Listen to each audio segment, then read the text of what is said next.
మంత్రి అంబటి రాంబాబు మీడియాతో మాట్లాడుతున్నారు. లైవ్ చూద్దాం. మా ఊళ్ళైతే పగలు తీసి పారేస్తారు. 5 సంవత్సరాలు ఇంత బ్రహ్మాండంగా చేసిన ఒక మాట చెప్పు. రజనీ గారి గురించి చెప్పావు, రజనీ గారి మీద ఓడిపోయిన ఆయన గురించి చెప్పు. లేదు శంకరరావు గారి గురించి, ఇసుక గురించి శంకరరావు గారి గురించి మాట్లాడావు, శంకరరావు గారి మీద ఓడిపోయిన ఆయన గురించి చెప్పు. వీళ్ళేం పగలు తీశారు, 5 సంవత్సరాల పరిపాలనలో ఏం చేశారు ఒకసారి గుర్తించుకోమని మనం చేస్తున్నా. నువ్వు చెప్పకపోయినా రాష్ట్ర ప్రజానీకానికి మనం చేస్తున్నా, లేదంటే ఆయా నియోజకవర్గాల్లో ఉన్నటువంటి ప్రజలకు మనం చేస్తున్నా. శంకరరావు గారి మీద ఓడిపోయినైనా, లేదు కాసు మహేష్ గారి మీద ఓడిపోయినైనా, చిలకూరుపేటలో రజనీ గారి మీద ఓడిపోయినైనా ఎంత బ్రహ్మాండంగా 5 సంవత్సరాలు పరిపాలన చేశారో నేను ప్రత్యేకంగా చెప్పాలని అడుగుతా ఉన్నా. ఒక్కసారి జ్ఞప్తికి తెచ్చుకోండి, ఒక్కసారి నెమరు వేసుకోండి. ఎంత దుర్మార్గమైనటువంటి పరిపాలన చేశారో అందుకే చిట్టుగా అడుగుతారు. 7 నియోజకవర్గాలు, 7 నియోజకవర్గాల్లోనూ 7 తెలుగుదేశం అభ్యర్థుల్ని ఓడించి వైఎస్ఆర్ కాంగ్రెస్ పార్టీ అభ్యర్థుల్ని గెలిపించినటువంటి ఘనత రాయలసీమ ఈ పల్నాడుకు దక్కుతుందని మనం చేస్తున్నాం. నా గురించి కూడా మాట్లాడాడు, ఆరోపణలు చేయలేదు. నేను అంబోధరావు కొత్తగా మాట్లాడటం కాదు, అది కూడా ఎందుకు మాట్లాడాడో నాకు తెలియదు. ముందు మాట్లాడలా, మర్చిపోయినా అన్నాడు. కింద నుంచి వస్తున్నారు, రాంబాబు గురించి మాట్లాడు, రాంబాబు గురించి మాట్లాడు, రాంబాబు గురించి మాట్లాడాను. అంబటి రాంబాబు నడుస్తున్నారు. మీ సభలోనే నా గురించి అరుస్తున్నారంటే నాకున్న ప్రాధాన్యత ఏంటో నేను ప్రత్యేకంగా చెప్పవలసిన అవసరం లేదని మనం చేస్తున్నాం. అప్పుడు గుర్తొచ్చింది అంబటి రాంబాబు, అంబోధ రాంబాబు. నన్ను అంబోధ అన్నప్పుడల్లా నేను అంటూనే ఉంటా, దాని ఏం సందేహం లేదు. మరొక్కసారి అంటున్నా, చంద్రబాబు నాయుడు గారు నన్ను ఆంబోధ అంటున్నావు, వెంకటేస్తున్నానంటున్నావు, నేనేమనాలే చెప్పా కదా స్టాండర్డ్ డైలాగ్.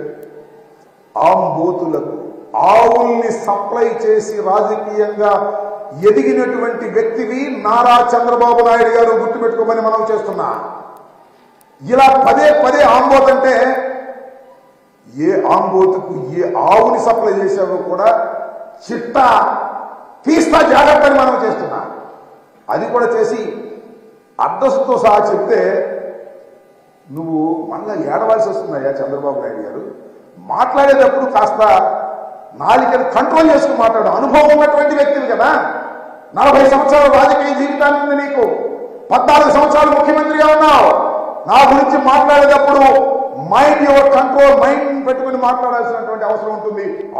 ఆంబోతం వెంకటేశ్వర ఆపేస్తాడు. ఆపి దమ్ముంటే చూస్తాను నేను, నీ దగ్గర దమ్ముంటే ఆపని అడుగుతా ఉన్నా. యు ఆర్ ఎ చీటర్, 420 మోసగాడిని. రాష్ట్ర ప్రజల్ని మోసం చేశావు, ఎన్టీ రామారావు మోసం చేశావు, తెలుగుదేశాన్ని మోసం చేశావు, నీ బంధువుల్ని కూడా మోసం చేసినటువంటి 420 వ్యక్తిని నువ్వు ఇవాళ నువ్వు మాట నీ నూకలు చెల్లే రాజకీయంగా. ఇంకా ఈ రాష్ట్రంలో నీకు భవిష్యత్తు లేదు, నీ పార్టీకి భవిష్యత్తు లేదు. అందువల్ల పెద్ద నేను కాదు వెంకటేశ్వర, ఇన్ని వెంకటేశ్వర బాబు శంకర్రావు అంటాడు.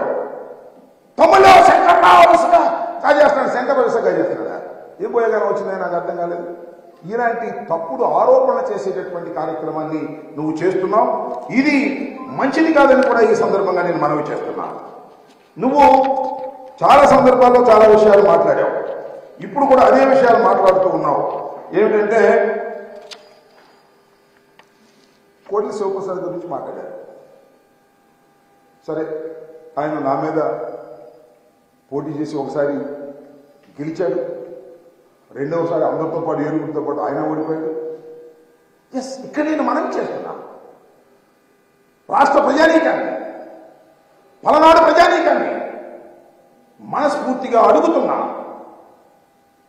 కోడెల శివప్రసాద్ గారు ఆత్మహత్య చేసుకోవడానికి, మరణించడానికి ఎవ్వరు కారణం? వైఎస్ఆర్ కాంగ్రెస్ పార్టీనా, లేదు అంబటి రాంబాబు గారా, తెలుగుదేశం పార్టీనా, నువ్వా? ఒక్కసారి ఆలోచించమని మనం చేస్తున్నా. ఎందుకంటే కేవలం కోడెల శివప్రసాద్ గారి మరణానికి ప్రధానమైన కారణం నువ్వు, నారా చంద్రబాబు నాయుడు గారు. ఎందుకంటే కోడెల శివప్రసాద్ గారు చనిపోక ముందు కూడా ఆత్మహత్యా ప్రయత్నం చేసుకున్నాడు. ఎందుకు ఆత్మహత్యా ప్రయత్నం చేసుకున్నాడు? కోడెల శివప్రసాద్ లాంటి సీనియర్ పొలిటీషియన్ ఓటమి పాలైతే ఇంటర్వ్యూ కూడా ఇవ్వలేదు కదా నువ్వు. ఆ కుటుంబాన్ని పక్కన పెట్టాలని నిర్ణయించావు కదా. కోడెల శివప్రసాద్ని పక్కకు నెట్టాలని నిర్ణయించుకున్న తర్వాత ఆ బాధ పడలేక మానసికంగా 1 ఒకటికి 2 సార్లు నిన్ను కలుసుకోవడానికి ప్రయత్నం చేసినా వారి కుటుంబాన్ని కానీ వారిని కానీ పక్కకు నెట్టేసినటువంటి దుర్మార్గుడు నువ్వు. అందువల్లే ఆయన మానసికంగా కుంగిపోయి ఆత్మహత్యా ప్రయత్నం చేసుకుంటే ఇల్లు అడిగారు కదా, ఎవరు పత్తిపాటి పుల్లారావు కూడా ఇల్లు అడిగాడు, ఏమండి ఆత్మహత్య చేసుకోవడానికి ప్రయత్నం చేశాడు, సేవ్ అయ్యాడు, ఆసుపత్రి నుండి ఇల్లు పలకరిద్దామంటే ఆ దుర్మార్గుడిని పలకరించొద్దు, ఆ దుర్మార్గుడికి నాకు పడదు అని చెప్పి ఆ మాట ఆయనకి చేరవేస్తే మరింతగా కుంగిపోయి గత్యంతరం లేని పరిస్థితుల్లో నేను ఒకటి మనం చేస్తున్నా, కోడెల శివప్రసాద్ అనేటువంటి వ్యక్తి రాజకీయవేత్త భయపడేవాడు కాదు, శత్రువులకు భయపడేవాడు కాదు, శత్రు రాజకీయ పక్షానికి భయపడేవాడు కాదు. కానీ నీకు భయపడ్డాడు. నీ తత్వం వలన, నీ నిరాకరణ వల్ల భయపడి ఆత్మహత్య చేసుకుంటే దాన్ని కూడా సొమ్ము చేసుకునే కార్యక్రమం. కోడెల శివప్రసాద్ మరణానికి చంద్రబాబు వైసీపీ కారణం అని మాట్లాడు. నిజమేనయ్యా, వైసీపీ కారణమే అనుకుందాం. కాదు వైసీపీ కారణం అయితే ఎంత సింపతి వస్తుంది. మరి వాళ్ళ కుటుంబంలో వాళ్ళ అబ్బాయికో వాళ్ళ అమ్మాయికో టికెట్ ఇవ్వచ్చు కదా, ఎందుకు పక్కన పెట్టావు నాకు అర్థం కాలేదు. కక్ష ఇంకా పోలేదు నీకు. కోడెల శివప్రసాద్ మరణించినా కూడా కోడెల శివప్రసాద్ మీద కక్ష నీకు పోలేదు కాబట్టి వారి కుటుంబంలో ఎవరికి రాజకీయ భవిష్యత్తు లేకుండా అణిచివేయడానికి ప్రయత్నం చేసినటువంటి దుర్మార్గుడివి, నీచుడివి. ఇది రాష్ట్ర ప్రజానీకం తెలుసుకోవాలి, ముఖ్యంగా ఈ పలనాడు ప్రజలు తెలుసుకోవాలని కూడా ఈ సందర్భంగా నేను మనవి చేస్తున్నాను. ఇలా చీటర్, ఇలా మోసం చేస్తాం. అంతేకాదు మా శ్రీకృష్ణదేవరాయలు గారిని చేర్చుకుంటే ఏమన్నావు, ఆయన తులసి మొక్క అంట, మొదదాకా గంజాయి వనంలో ఉన్నాడు, ఇప్పుడు తులసి వనంలోకి వెళ్ళాడు. నువ్వు తులసి మొక్కవి, నీ తెలుగుదేశం పార్టీ తులసి మొక్క, మేము గంజాయి మొక్కలు. నాకు అర్థం కాల. నేను ఒక్క విషయాన్ని చెప్పాలి ఇక్కడ. లావు శ్రీకృష్ణదేవరాయలు గారి కుటుంబం ఎప్పటి నుంచో ప్రయత్నం చేస్తుంది పార్లమెంట్కి వెళ్ళాలని. వాళ్ళ నాన్నగారు కూడా కంటెస్ట్ చేశాడు ఇంతకుముందు, నీకు గుర్తుండే ఉంటుంది, లక్ష్మీ పార్వతి పార్టీ తరఫున. వెళ్ళలేకపోయాడు.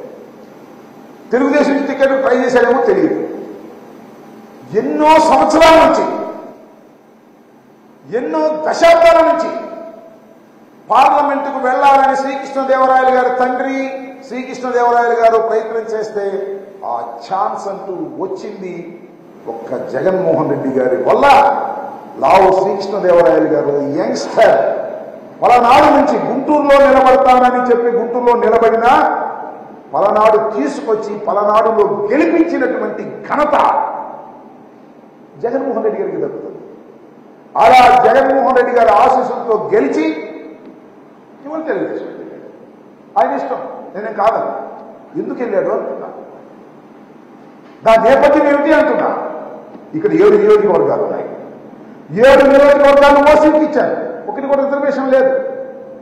ఈసారి బీసీకి ఇవ్వడం ధర్మంగా ఉంటుందని జగన్మోహన్ రెడ్డి గారు భావించి శ్రీకృష్ణదేవరాయలు గారు మీరు గుంటూరు వెళ్ళండి, ఇక్కడ బీసీకి ఇద్దాం, యాదవ్కి ఇద్దాం అని చెబితే అడ్జస్ట్ కాలేకపోయారే. అడ్జస్ట్ కాకుండా గుంటూరు వెళ్ళి పోటీ చేయి, దాని గుర్తు వెళ్ళండి, లేదండి ఇక్కడే పోటీ చేస్తాను మొండుకేసి తగాదా పడి పార్టీ మారిన విశ్వాసఘాతకుడు శ్రీకృష్ణదేవరాయలు గారిని మనం చేస్తున్నాం. ఇవాళ మళ్ళీ రోజు పోటీ చేస్తున్నాం. ఇక బీసీల ఓటు అడిగే హక్కు ఆ విశ్వాసఘాతకుడైనటువంటి శ్రీకృష్ణదేవరాయలు గారికి లేదు. రాష్ట్రపతి సందర్భంగా మనం చూస్తున్నాం. అంతేకాదు పాపం మా జంగా కృష్ణమూర్తి గారు వైఎస్ఆర్ కాంగ్రెస్ పార్టీ పెట్టినప్పుడు, రాజశేఖర్ గారు మరణించినప్పుడు జంగా కృష్ణమూర్తి గారు జగన్మోహన్ రెడ్డి గారు వెంట నడిచాడు. టికెట్ ఇవ్వలేకపోయాం. గుజరాత్ ఎమ్మెల్సీ ఇచ్చారు, వాళ్ళ అబ్బాయికి జడ్పీటీసీ ఇచ్చారు, ఎమ్మెల్సీతో ఆపుకోకుండా క్యాబినెట్ ర్యాంక్ కోసం విప్పించారు, ఇంతగా గౌరవించారు.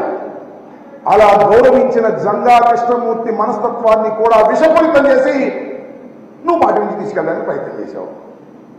ఏదో జంగా కృష్ణమూర్తి గారు సీట్ ఇస్తారని, యాదవ సమాజానికి చెందిన వారికి సీట్ ఇస్తారని చెప్పారు, అది కూడా ముంచారు కదంటయ్యా శ్రీకృష్ణదేవరాయలు గారు. నీ మాట నమ్మి జంగా కృష్ణమూర్తి యాదవ సమాజానికి చెందినటువంటి వ్యక్తి కూడా మునిగిపోయేటటువంటి పరిస్థితి తీసుకొచ్చి నీకన్నా చీటర్స్ ఎవరున్నారు? జగన్మోహన్ రెడ్డి గారు స్ట్రైట్గా చెప్తారు, ఇలా మోసాలు చేయాలనే విషయాన్ని దయచేసి గుర్తుపెట్టుకోమని మనం చేస్తున్నాం. ఇలాంటి రాజకీయాలు, కుళ్ళు రాజకీయాలు చేసి లావు శ్రీకృష్ణదేవరాయలు గారు తులసి మొక్క అంటే మేము గంజాయి మొక్కడం నేను మనం చేస్తున్నా. లావు శ్రీకృష్ణదేవరాయలు గారే కాదు, నా మీద పోటీ చేస్తున్న వ్యక్తి